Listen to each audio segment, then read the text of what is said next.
It begins with a single light, or rather, its absence. Picture this: a December night, the sea roaring against jagged cliffs, and a lighthouse standing tall on the desolate Alien Moor, one of the remote Flannan Isles off Scotland's rugged west coast. For centuries, these isles have been cloaked in mystery, whispered about in tales of curses, shipwrecks, and unexplained disappearances. Sailors feared them, calling them the Seven Hunters for the way they seemed to lure ships to their doom. Alien Moor, the largest of these barren rocks, was chosen as the site for the Flannan Isles Lighthouse, a beacon of safety in a sea of peril. Completed only a year before the events we'll uncover, this lighthouse was meant to be a sanctuary, a lifeline for passing vessels. Yet it soon became the stage for one of the most haunting mysteries in maritime history. When the steamer Archtor passed by the lighthouse, expecting its reassuring glow, the darkness it found instead was more than an ominous sign. It was a harbinger of the unspeakable. The Flannan Isles Lighthouse, standing proud on the windswept cliffs of Alien Moor, was more than a feat of engineering, it was a promise. A promise to sailors battling the treacherous waters of the Outer Hebrides that, no matter how dark the night or violent the storm, they would find their way home. Completed in the final days of the 19th century, the lighthouse was a marvel, equipped with the latest technology to cast its beam 24 miles across the sea. But its construction was no easy task. Alien Moor is no welcoming island. It is barren, remote, and battered by unrelenting winds. The isolation of the location meant that everything from stone to supplies had to be ferried in dangerous conditions. Workers lived in temporary huts, exposed to the same unforgiving elements that would later plague the lighthouse keepers themselves. The keepers, tasked with manning this lonely outpost, were as much a part of the lighthouse as its massive lens. Their lives were dictated by routine, cleaning, maintaining the light, and logging every detail in their records. But with every flicker of the flame came the creeping weight of isolation. Days stretched into weeks, and the howling wind became the only companion for miles. It was in this harsh solitude, in the shadow of the lighthouse's beam, that the seeds of an unsolved mystery were sown. For while the light was built to guide ships safely, it could do nothing to guard those who kept it. Three men stood as the guardians of the Flannan Isles lighthouse, each with their own story, their own purpose, and their own burdens. They were not merely names on a logbook. They were fathers, husbands, and sons, united by duty, but separated from the world they had left behind. James Jucott, the principal keeper, was the veteran of the trio. In his early 40s, Jucott was a seasoned lighthouse keeper who brought calm authority to the post. He had a wife and children waiting for him on the mainland, and though he had spent much of his life battling isolation, this particular stint seemed to weigh heavier on him. Perhaps it was the island's haunting atmosphere, or perhaps he felt something the others didn't. Thomas Marshall, the second assistant, was the workhorse of the team. In his 30s, Marshall was diligent and detail-oriented, the kind of man who found purpose in routine. His recent log entries hinted at unease, mentioning storms and moments of dread, yet he remained steadfast. Marshall's writing spoke of duty, of a commitment to keeping the light burning no matter the cost. Then there was Donald MacArthur, the occasional keeper, filling in for a colleague on leave. MacArthur, known as a family man with a fiery temper, was not accustomed to the lighthouse's isolation. In his 50s and deeply devoted to his loved ones, he was the most vulnerable to the island's creeping loneliness. He was also the wild card, the one who, if rumors were true, might lash out under pressure. Three men, each bound by their own reasons, were left alone on that desolate isle to wrestle with the elements, the isolation, and perhaps something far darker. They were the kind of men who should have stood firm in the face of hardship.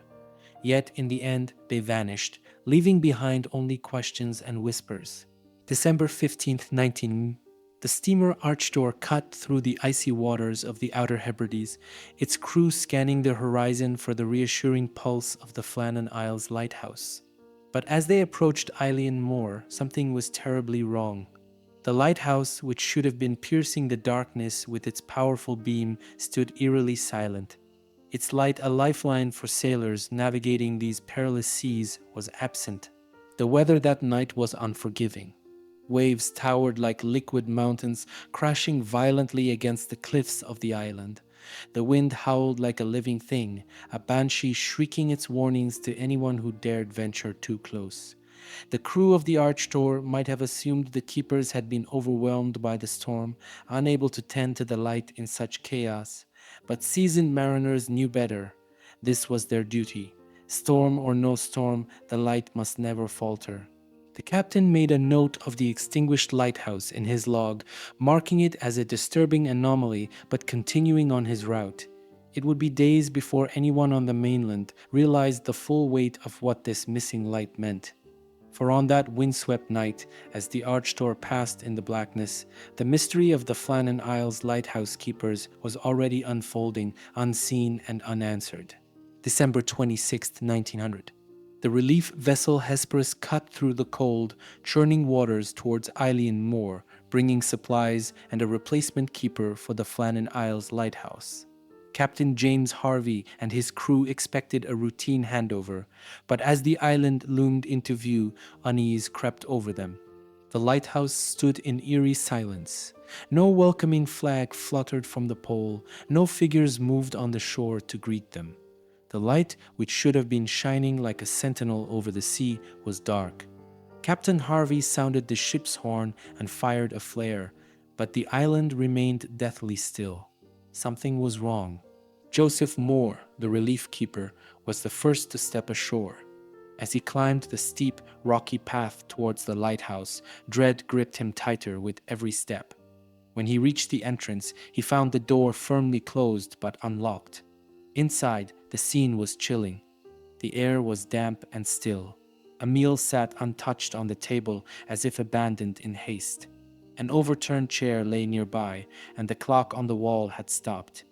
The men's oilskins, essential for braving the harsh weather, were missing except for one set, suggesting someone had ventured out alone. There was no sign of James Jucat, Thomas Marshall, or Donald MacArthur. The lighthouse was empty, as though the keepers had simply vanished into thin air.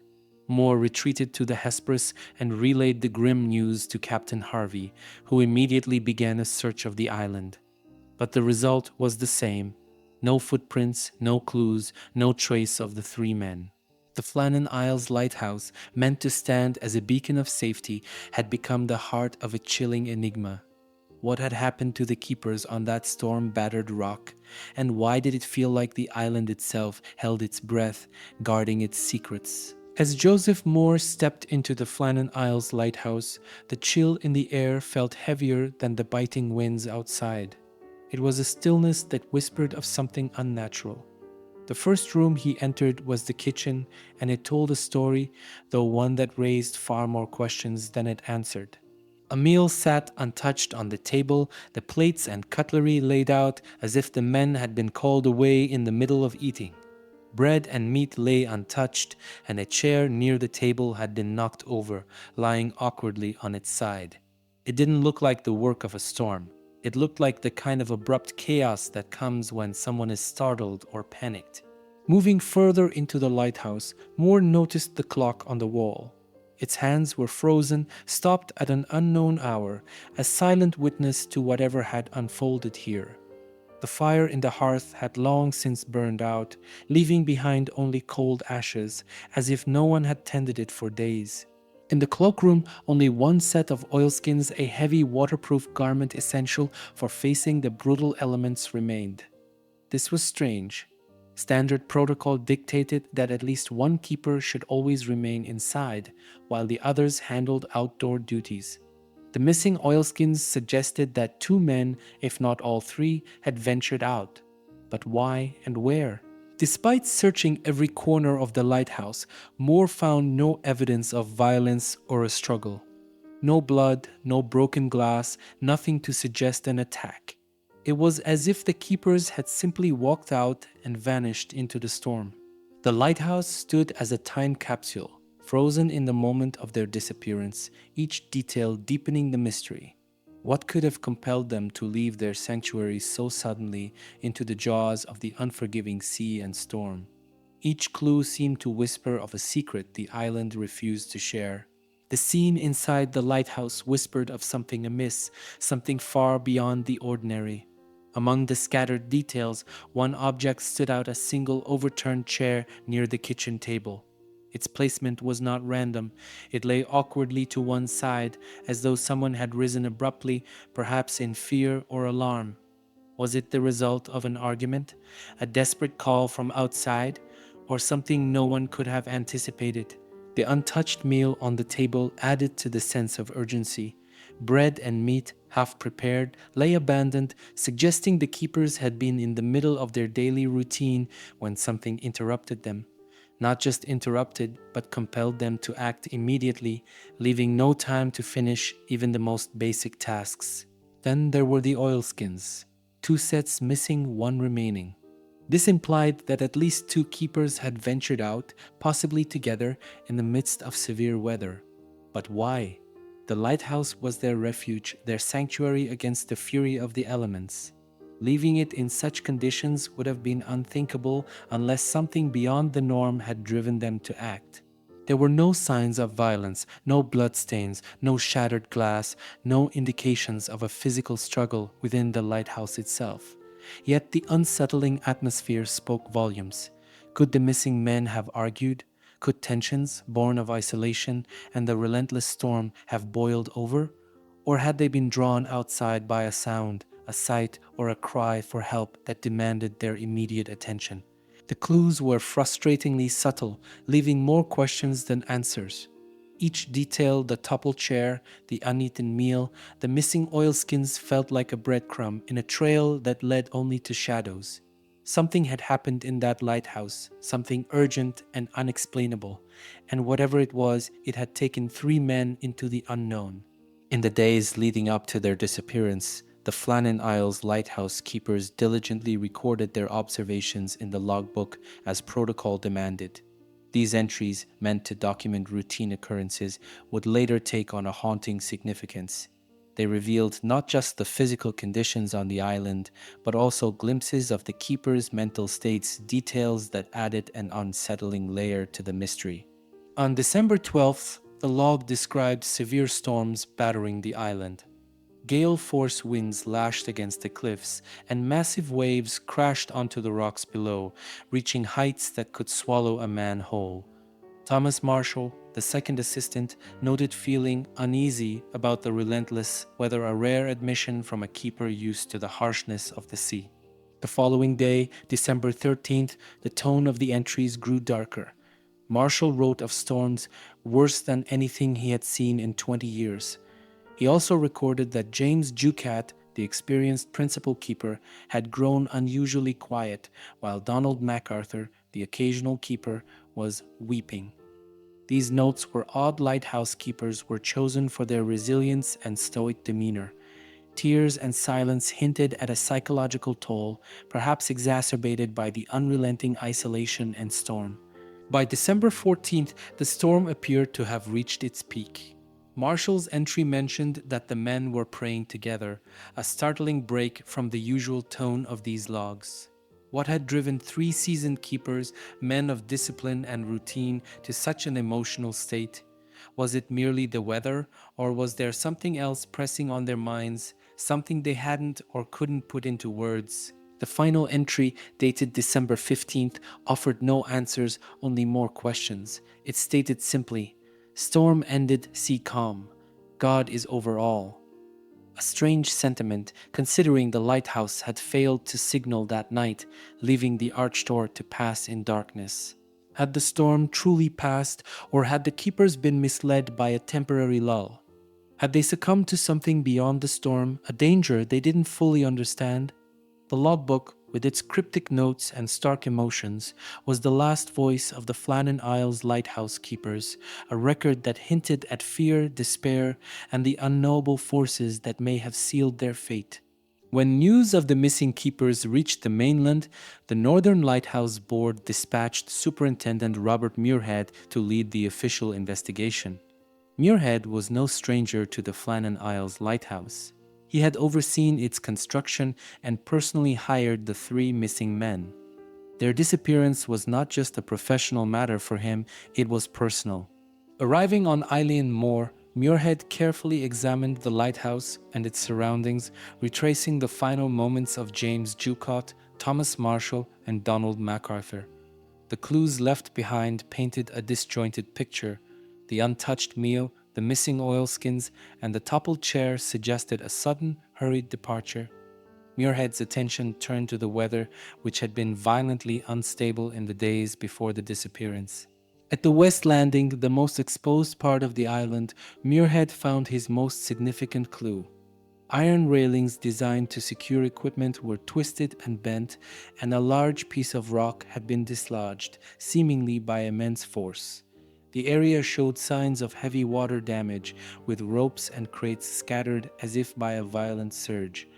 This evidence supported the theory that a rogue wave, an enormous, unpredictable wall of water, had struck the landing. Muirhead concluded that the keepers had ventured outside to secure equipment during the storm. According to this theory, 2 men had been swept away by a sudden wave, and the third, in an attempt to save them, had also been dragged into the sea. This explanation aligned with the missing oilskins and the protocols requiring keepers to leave the lighthouse in pairs. But even this logical conclusion left gaps. Why had all 3 men left the lighthouse, breaking protocol? Why did the logbook entries describe calm seas just before the disappearance?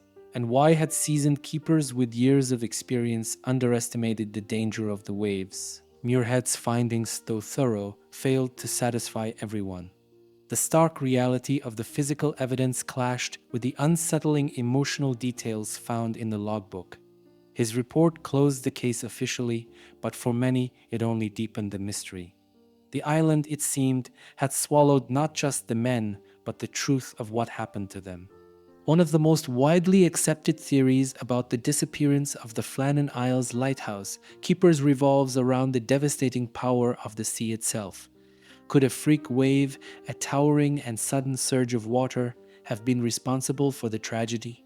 The evidence found during Superintendent Muirhead's investigation lends weight to this possibility. The damage observed at the West Landing was striking. Twisted iron railings, dislodged boulders, and scattered ropes and crates all pointed to the sheer force of a massive wave. The missing oilskins also suggest that at least 2 of the men had ventured outside, possibly to secure equipment or check on the effects of the storm. Freak waves, while rare, are known to occur in treacherous seas like those surrounding Island Moor. These waves can reach heights of over 100 feet, appearing without warning and striking with unimaginable force. For lighthouse keepers working on the edge of the Atlantic, this was a known hazard. The logs hinted at storms that had already battered the island relentlessly, weakening their defenses and likely prompting the men to act. The theory posits that Ducat and Marshall, following protocol, went out to the West Landing together, leaving MacArthur inside. When disaster struck, perhaps with a wave crashing unexpectedly onto the landing, the third man might have rushed out in a futile attempt to save his colleagues, only to meet the same fate. While this explanation is chillingly plausible, it raises unsettling questions. Why had they ventured out during a storm, breaking the protocol that required 1 man to remain inside at all times? Could the desperate emotional states described in the logbook have led to errors in judgment? And why were the logbook's final entries so calm, describing the storm as having passed? Freak waves are a force of nature that leave no mercy and no trace, making them a fitting culprit for this tragedy. Yet, as logical as the theory sounds, it does not fully explain the eerie details: the untouched meal, the toppled chair, the cryptic final log entry. The sea, while powerful, is not the only entity shrouded in mystery. Could there have been more to the story than nature's wrath? Or was the ocean itself the silent hand that claimed these men? Foul play, whether born from internal conflict or an external threat, is another chilling theory that has lingered over the disappearance of the Flannan Isles lighthouse keepers. Could something sinister have unfolded on that lonely island? And if so, who or what was responsible? One line of speculation focuses on the keepers themselves. Living in extreme isolation, surrounded by nothing but relentless wind and waves, tension between the men could have boiled over. The logbook entries hinted at emotional strain. James Ducat's unusual silence, Donald MacArthur's tears, and Thomas Marshall's unease about the storms. Could these pressures have sparked a violent confrontation? Perhaps an argument turned physical, resulting in an accidental death, with the survivors attempting to cover it up only to meet their own tragic fates when trying to dispose of the body in the raging sea. However, this theory is riddled with holes. No blood or signs of a struggle were found inside the lighthouse. Moreover, these men were experienced keepers chosen for their ability to withstand the psychological toll of isolation. Though tensions could rise, outright violence was rare among such crews. Another, more ominous possibility is that an external threat reached the island. Eileen Moore's remote location made it an unlikely target for pirates or criminals, but the idea cannot be completely dismissed. Could a passing ship have brought uninvited visitors, perhaps fugitives or sailors who sought refuge and became hostile? Or was there an even more malevolent force at play, something the keepers could not have anticipated? Still, there is no evidence to suggest an intruder. The island is accessible only by boat, and no unusual vessels were reported in the area at the time. Furthermore, the untouched scene inside the lighthouse does not align with the chaos typically left by an act of violence from outsiders. The absence of definitive evidence makes foul play a tantalizing but implausible explanation. Theories of conflict among the keepers or external aggression only deepen the mystery as they fail to account for the eerie stillness of the lighthouse and the lack of physical clues. And yet, the idea lingers, feeding the darker corners of imagination. Was there something or someone on that island with the men hidden in the storm and shadows? Or was the island itself complicit in their fate, guarding its secrets with an impenetrable silence? When logical explanations falter, the human mind often turns to the unexplainable, and the disappearance of the Flannan Isles lighthouse keepers is no exception. Over the years, supernatural theories have taken root, drawing on local legends and the eerie reputation of the Isles themselves. The Flannan Isles had long been considered a place of mystique and fear by the locals. Tales of strange lights, phantom voices, and unexplained happenings surrounded Eileen Moore. Some believed the island was cursed, haunted by spirits of ancient times. Could these restless entities have claimed the lives of James Ducat, Thomas Marshall, and Donald MacArthur? One of the more chilling theories suggests ghostly abductions. Some claim that the men may have fallen victim to spectral forces that inhabit the Isles. Stories from other lighthouse keepers speak of hearing voices carried by the wind, calling out names of those long dead. Could such forces have lured the men out of the lighthouse and into the storm, their fates sealed by an invisible hand? Then there are the legends of sea monsters. The waters around the Flannan Isles are notoriously wild, their depths holding secrets as old as time. Sailors' tales of enormous, tentacled creatures dragging ships into the abyss have fueled speculation that something from the deep may have surfaced that night. Perhaps the men, hearing or seeing something unimaginable, rushed outside only to be pulled into the cold, dark sea. Even more fantastical is the idea of otherworldly involvement. Some have suggested that the men were taken by forces beyond our understanding, aliens, perhaps drawn to the light of the lighthouse or the isolation of the island. While such theories border on the absurd, they persist, fueled by the complete lack of evidence and the enduring enigma of the case. Though supernatural explanations offer no tangible proof, they tap into the primal fear of the unknown. The Flannan Isles, with their remote beauty and eerie silence, almost seem to invite such speculation. Whether or not these theories hold any weight, they underscore one undeniable truth. The disappearance of the keepers is a mystery that transcends the ordinary, a story as haunting as the winds that still howl around the empty lighthouse. Among the more outlandish theories surrounding the disappearance of the Flannan Isles lighthouse keepers is the idea of alien abduction. While it might sound far-fetched, this theory has persisted in whispers and speculation, fueled by the sheer lack of physical evidence and the eerie setting of alien lore. Proponents of this theory suggest that the remote location of the lighthouse, surrounded by endless ocean and shrouded in isolation, made it an ideal site for extraterrestrial activity. Some imagine a sudden, blinding light piercing through the stormy skies, drawing the keepers out of the lighthouse.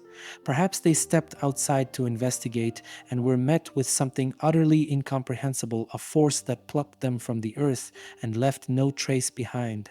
The logbook entries hinting at emotional distress, combined with the calm yet cryptic final entry, "God is over all," are sometimes interpreted as signs of a profound or otherworldly experience. Advocates of the alien theory argued that such an event could explain the total lack of bodies, struggle, or evidence on the island. However, like most supernatural theories, the alien abduction hypothesis has no concrete evidence to support it. There were no reported sightings of strange lights or objects in the sky during the time of the keeper's disappearance, and no historical records connect extraterrestrial phenomena to the Flannan Isles. This theory, while captivating, often leans more into the realm of popular culture than plausible explanation. Still, its persistence highlights how the mystery of the Flannan Isles ignites the imagination. The idea of alien involvement may be unlikely, but in a case so shrouded in the unknown, even the most extraordinary possibilities seem to find a place in the story. Whether a creative stretch or a grasp at answers, the alien abduction theory adds another layer of intrigue to an already baffling case.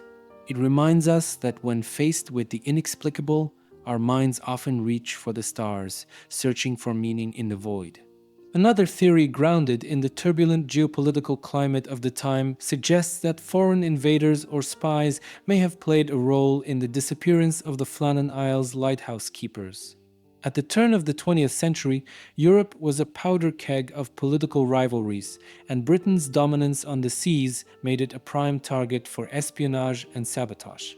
Some speculate that the remote location of the Flannan Isles lighthouse made it a strategic target for foreign operatives. The lighthouse was critical for navigation in the treacherous waters of the Outer Hebrides, and disrupting its operation could have hindered British maritime activities. This theory suggests that the keepers may have encountered intruders, perhaps a small group of spies or saboteurs who landed on the island under cover of the storm. The absence of physical evidence could align with the covert nature of such an operation. If the keepers resisted or discovered something they weren't meant to see, they might have been silenced, their bodies taken away by the perpetrators. The quiet, untouched interior of the lighthouse may reflect the precision of trained operatives rather than chaos. Another angle considers that the men could have been coerced or lured out of the lighthouse. Perhaps the invaders posed as distressed sailors seeking help, only to overpower the keepers once outside. Such a scenario might explain why all three left the safety of the lighthouse, abandoning their duties and protocol. However, this theory also faces significant challenges. The Flannan Isles are notoriously difficult to access, especially during a storm, making a clandestine landing highly improbable. Moreover, no records or reports from the period suggest any foreign vessels in the area. The logistical difficulty of abducting three men without leaving behind any trace also casts doubt on this explanation. While the theory of foreign invaders remains speculative, it taps into the anxieties of an era where espionage and covert operations were very real threats. It's a reminder that even in the most remote corners of the world, the ripple effects of global politics can reach, and in this case, may have left behind a chilling, unresolved mystery. The mystery of the Flannan Isles lighthouse deepened in the years following the disappearance, as unsettling accounts from other lighthouse keepers began to surface. Those stationed on Eilean more after the tragedy spoke of strange and inexplicable experiences that seemed to echo the fates of the missing men. Several keepers reported hearing disembodied voices carried on the wind, calling out the names of James Ducat, Thomas Marshall, and Donald MacArthur. These voices were often faint and distant, mingling with the howl of the gales, but they were unmistakably human.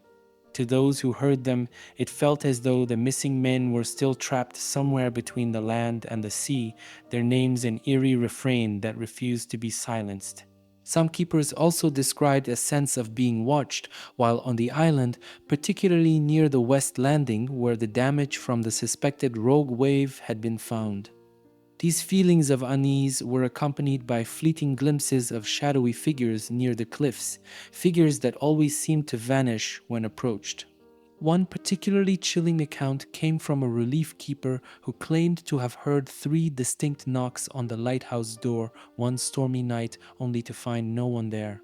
The next morning, he discovered fresh scratches on the door's surface, as if something or someone had been trying to get inside.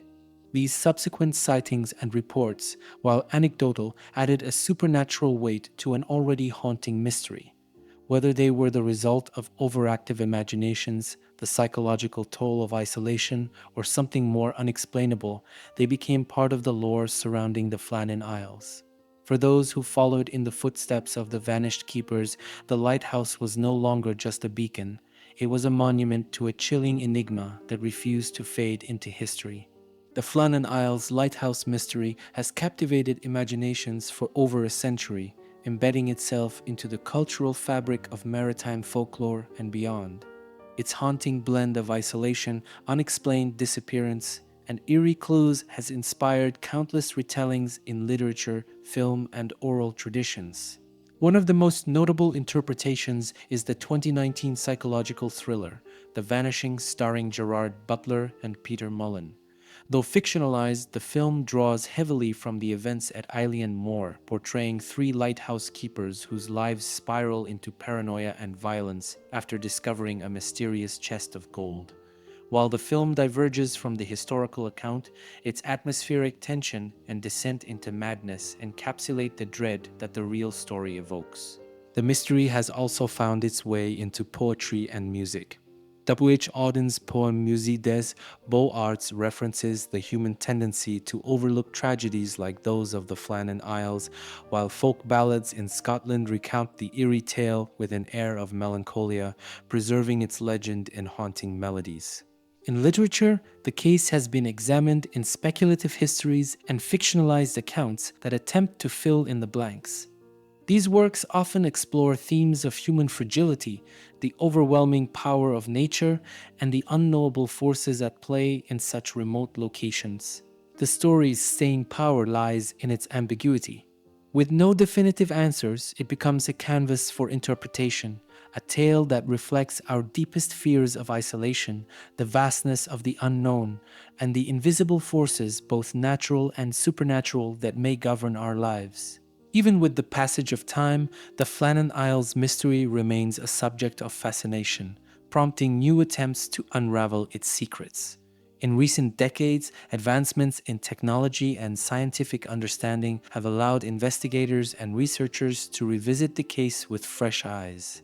Oceanographic studies have provided deeper insight into the phenomenon of rogue waves, giant, unpredictable walls of water capable of devastating even the sturdiest structures.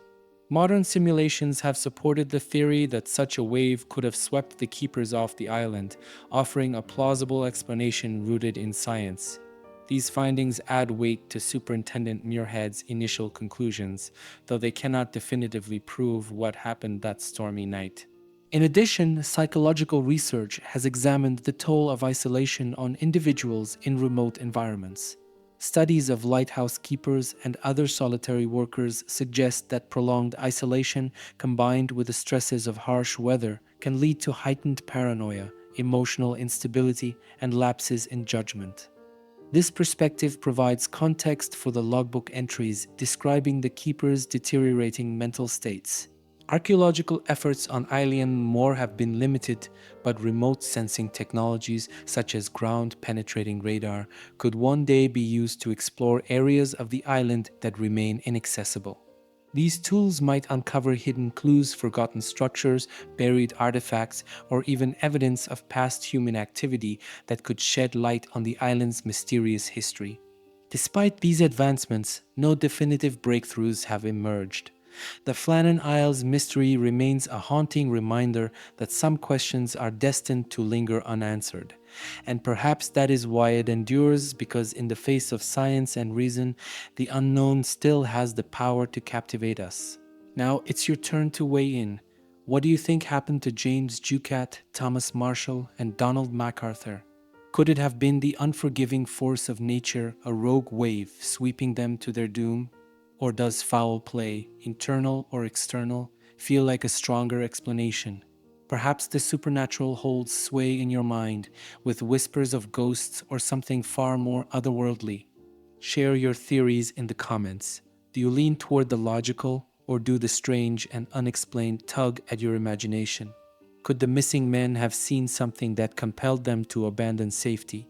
Maybe a mix of factors is at play, combining human error, natural forces, and a touch of the unknown.